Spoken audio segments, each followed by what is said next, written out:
Se janë në të njëjtin grup, por njëjtë nuk mendoj edhe Nisma Social-Demokrate. Nisma Social-Demokrate është në grupin parlamentar të Aleancës, një farforme. Megjithatë janë dy parti të ndara dhe si në zgjedhje kanë shkuar si koalicion, AK dhe Nisma, ndërkohë që Lëvizja Vendosi ka shkuar... Dhe janë regjistru si koalicion në kuvend, por derisa të ndodh ajo pjesa që të ndryshojnë regjistrimin në kuvend, këto që e dione ligjërisht ato të ftohen zakonisht nga partia me e madhe në këtë rast që është Aleanca. Pra i bie që Limaj në këtë rast nuk do të marrë pjesë në atë takim, pasi tha se nuk janë ftuar. Limaj bie në këtë rast që ka djeg vetëm politikisht shumë keq. Pra, largimi nga, ose tradhtia që i është bë Ramush Haradinaj nga Fatmir Limaj e ka djeg ato politikisht. Pse quani tradhti? Po se besoj që marrëveshja të nëve ishte ndryshe, nuk ishte që ditën pas zgjedhjeve Fatmir Limaj dilte dhe të thënte që do t'i bashkohet kujdo. A ishte i hapur? Ishte i hapur, po du t'jeshte dhe falenderus ndaj tjetrit që të ndihmon. Pra një farforme nuk është që diskutoj fare me Aleancën për Armërinë e Kosovës, bashkëpunimin ose koalicionin me Lëvizjen Vetëvendosje.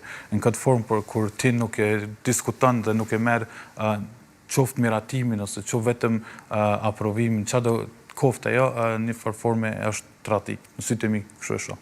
Po. Ndërkohë, në rast se do të shkohet në zgjedhje të reja, çfarë do të prodhoni? Do të kishte ndryshime?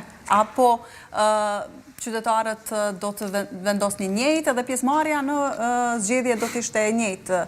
Kemi pasur në këto zgjedhje një pjesëmarrje më të ulët krahasuar me ato kur Lëvizja Vetëvendosje mori gjithë pushtetin për vetë. Në vitin 2021 po flasim për një pjesëmarrje e cila vjen si shkak pasojë e një keq qeverisje për vitet të tëna nga partitë të cilat edhe përfunduan në opozitë.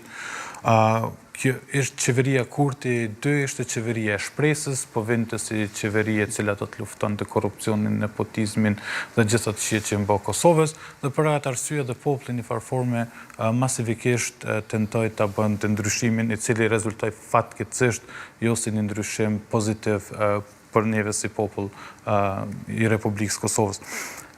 Nisur nga kjo, dëshpërimi të cilin e kishim për 4 vite qytetarët e Republikës Kosovës, rezultoi me një pjesëmarrje të ulët në vitin 2025, pa çka se nuk besoj që në zgjedhjet e ardhshme nëse do të mbaheshin do të kishim prap numrin e njëjtë të votuesve, pra numri do të binte ende më shumë. Po nëse do të mbaheshin bashkë me zgjedhjet lokale, çka do të prodhonte?